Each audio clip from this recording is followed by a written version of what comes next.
Hi, you lovely bunch of airsofters, or maybe you're not an airsofter and you just like to watch just because. Appreciate every one of you. Welcome back to a new video. We're taking another look at the Lambda Defense GHM9. You'd have seen this in the previous videos.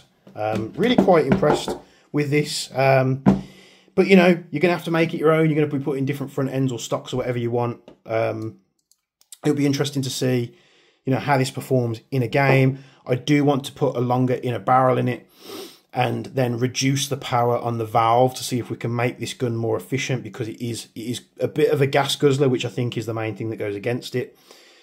Mainly because I think they tried to get the power up on a short barrel, so you're having to put, you know, more of a throughput with gas. You're just burning through the gas faster. And I did pick something up for this, and I'd like to thank the guys over at Airsoft World. If you do want any GHM9 parts, they've got them all in stock right now.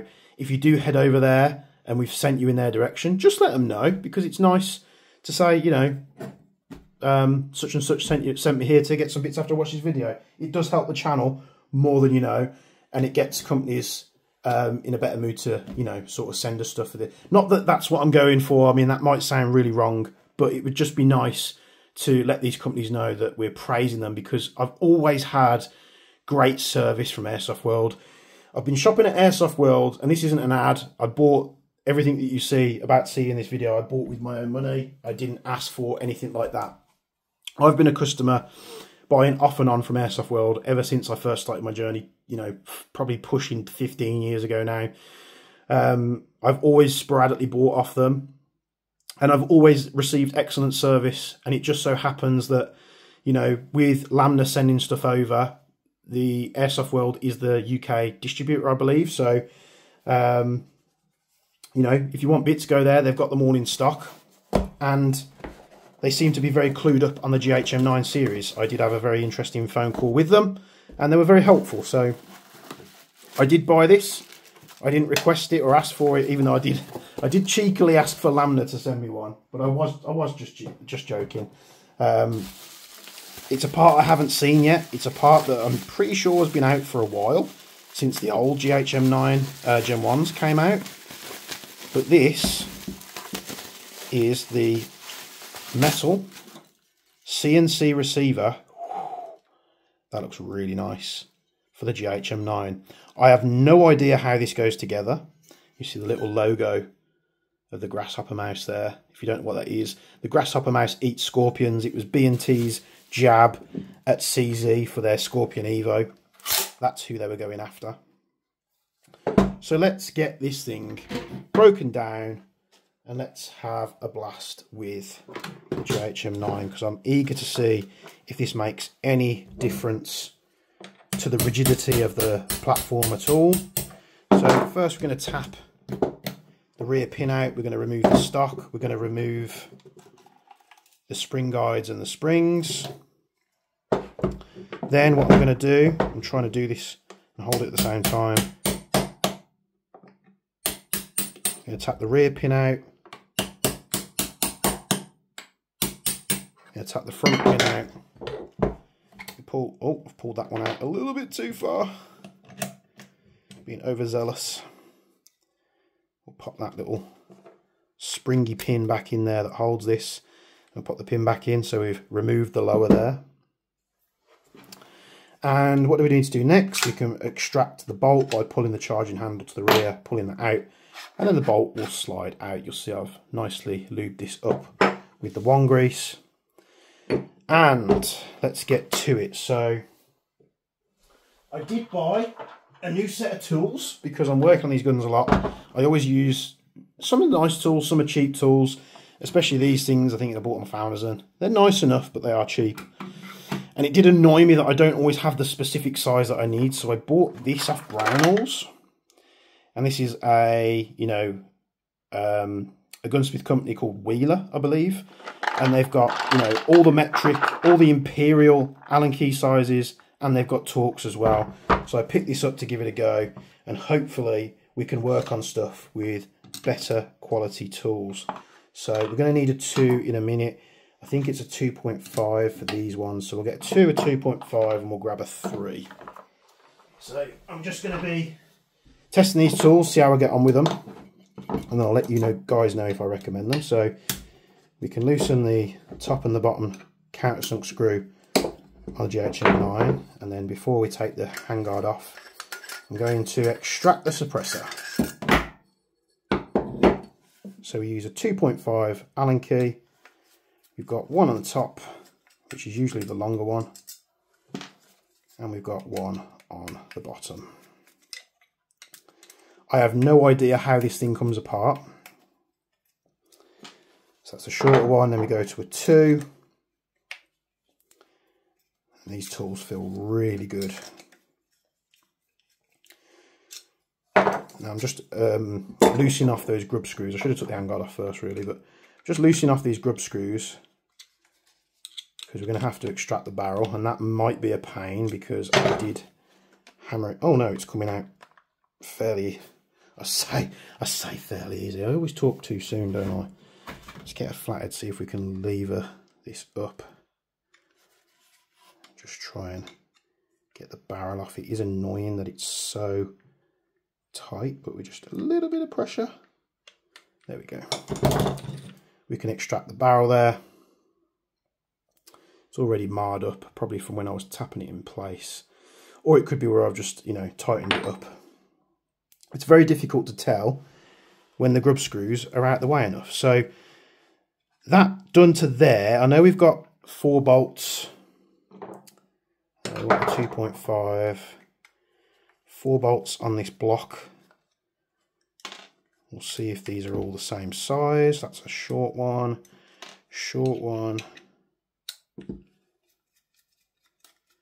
another short one. I'm pretty sure some of these were long. Maybe it's this one. Yeah. We got a long one there. So if you're looking at the left hand side like this, short, long screw. We'll flip it over and it's going to be a reverse. So the bottom left one is going to be the long one. Extract this and throw it across the bench somehow. No idea how I did that. And the other 3 screws. I'm guessing with the standard upper, we're going to have to split them apart like a clamshell. So we took the 2 bottom long screws out, which means the hop up set can come out.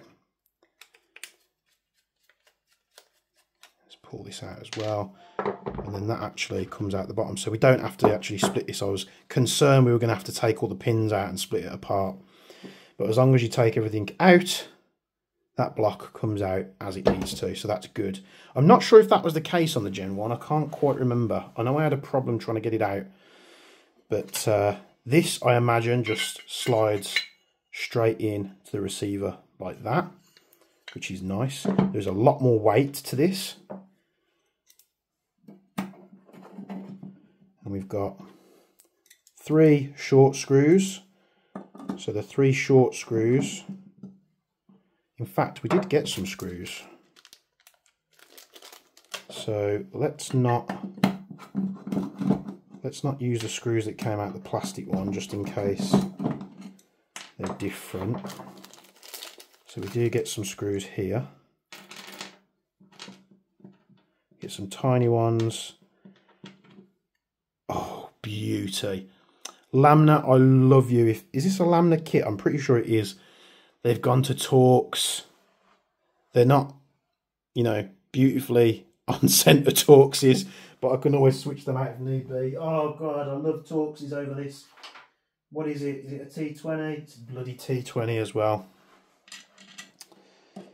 Oh, the Torx are so much better than Allen keys in my opinion.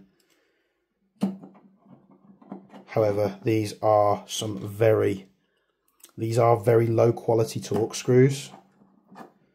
So I would even be as anal to go to my local high quality screw manufacturer, which we do have quite a few of them here in the UK, and just get some really nice Torx screws that are, high tensile, nice and strong.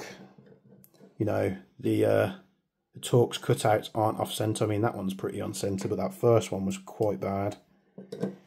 I'm not knocking them because it's nicer compared to these cheaper. I mean, even on that one, the Allen key, you can see it's off center. So it's appreciated that they've given Torque screws. I'm going to shut up about Torque screws now. I'm talking about Torque screws. So we'll tighten these up. Again, using these Wheeler drivers. This is a T20. Oh, this is going to make the GHM9 feel so much better, because as good as light stuff is, you know, lighter is better in most cases. But in terms of LARPing, which we airsofters do, I'm just going to pop this back in its original barrel size, because we're going to swap that out eventually. But for us airsofters, you know, getting a more correct weight is always something that we strive for. I'm just babbling. You can tell me to shut up in the comments anytime you want and just get on with the video. But many of you, to my surprise, like me just waffling on the videos, maybe. Maybe I've got a calming voice, maybe I haven't. I'm not too sure on that one, you'll have to let me know. It's one of the things people say, if I ever go to an event and people notice me, they're not noticing me in the way that I look. They notice my voice. Apparently it's distinctive, but I don't see that, so you'll have to confirm that for me down below. Those screws are indeed out all the way, so I'm not sure what that's catching on, unless it's a burr inside the block. It is a tight fit.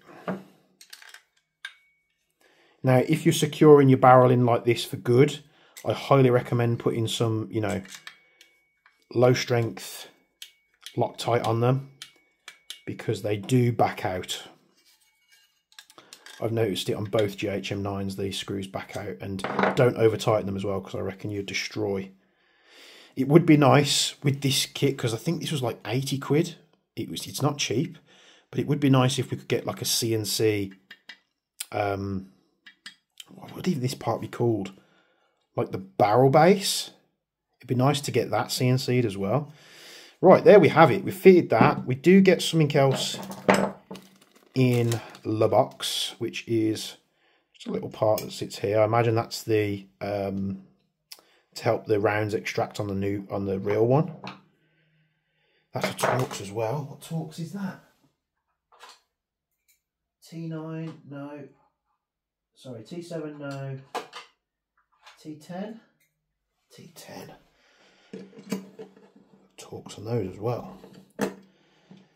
So it's a very nice finish to it. It's not like, it's almost like a rough texture and like a matte black finish with some nice laser engraving. Not the best laser engraving I've seen, but far from the worst. It's very nice. We've got all the correct markings on there. Now this is the interesting thing. The serial numbers do match. That looks like it's a serial number that you get on the same on all of these GHM9s. And that's the only problem I foresee with like rough textures, because this, when they machine this, they'll sandblast it and then they'll coat it, whether they paint it or they anodize it. And that process makes a rough finish. So that's going to be a finish that wears in. It's also a tiny bit of play. You're going to need a bit of play. Now what I'm going to do, it's going to be one of these things where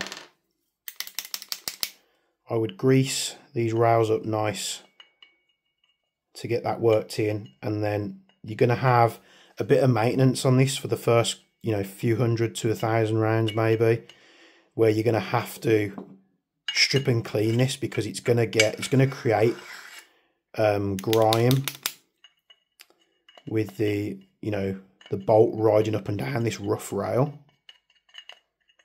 I really do wish they'd gone for like a smooth finish, but you know, that's the way the cookie crumbles. So we can put the charging handle in, goes in nicely. I would even be as anal to put a bit of grease on that channel, like so, so that can glide up and down during its running period. and then just wipe off the excess. Right, that's all installed. We can put the lower back on.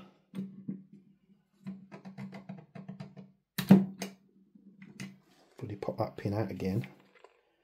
Let's flip that spring clip round the other way. That's usually the way to help with these things on the GHM9s. If I can get the bloody pin back in. Let's tuck that back in place. There we go.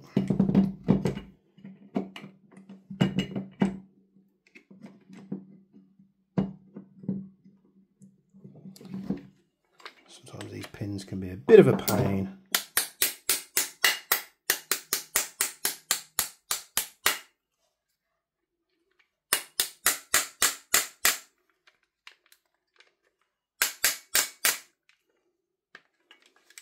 Well, you're not lining up. Oh, there we go. We're off on this side. My mistake. I'd rather it be slightly tight than loose. That's what I always say. That's what she said. That pin goes in quite nicely actually, till the very end bit. Then we want to put our spring, recoil springs and spring guide in. Slide that in the back. And then we could put our stock on, which goes in nicely. There we go, and the pin goes in nice as well. And there, oh, it feels so much better on the weight. Now here is what I'm mostly interested in, is the tolerance on the handguard, and the tolerance is tighter top to bottom, which is nice. I'm so glad it's like that. 2.5 long screw in the top, just loosely, and then put your bottom shorter screw in loosely, like so, and then we're going to alternate and tighten them. And the main niggly issue that I had with this GHM9 has been solved with the CNC upper, because that now doesn't flex at all. So if you hate the flex in your handguard, there's a possibility you'll fix it with the metal upper. Let's slide, suppress it in, tighten that down, and the spacing is correct on the handguard. Might be difficult to film here. So it's all nice and true now. You know, the suppressor isn't, the suppressor still does flex a minute, and that's like a design limitation of the way they've done it. I would be interested, I mean, maybe remachining that CNC block so it's a lot tighter, and then coming up with a better way to mount barrels. But the way this thing slides in, you're kind of limited unless you do like an internal thread, which might be an answer. But it does, you're not really going to be going around airsofting holding onto the suppressor. And the handguard now is 10 times better than it was on the plastic upper. This is a little bit tight.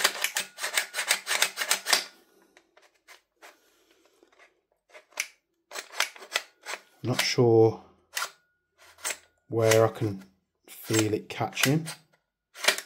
Did I get the spring guides in right? Let's check that before we write it off as done. Have I made a boo-boo? No, I haven't made a boo-boo. Those springs are in the right place. It's binding up somewhere. Not on the spring guides though, so that's good. I think it's just, again, like a downside of the finish that they've gone for. Now, you do want it matte, but you know, if you're CNC machining this, The reason why you'd sandblast like this is to hide machining marks, normally in my opinion. But I would have kept the sandblast to get this nice matte finish after anodizing or painting or whatever, and just covered up the internal structure. So it is getting better. So just be aware, I would run a bunch of mags through this and then just strip it apart and clean it and see where the wear points are and maybe just polish them up a little bit. Have I got no gas in that?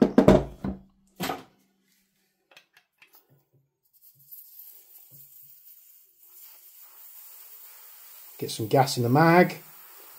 We'll give it a quick test fire. And then we'll call it done.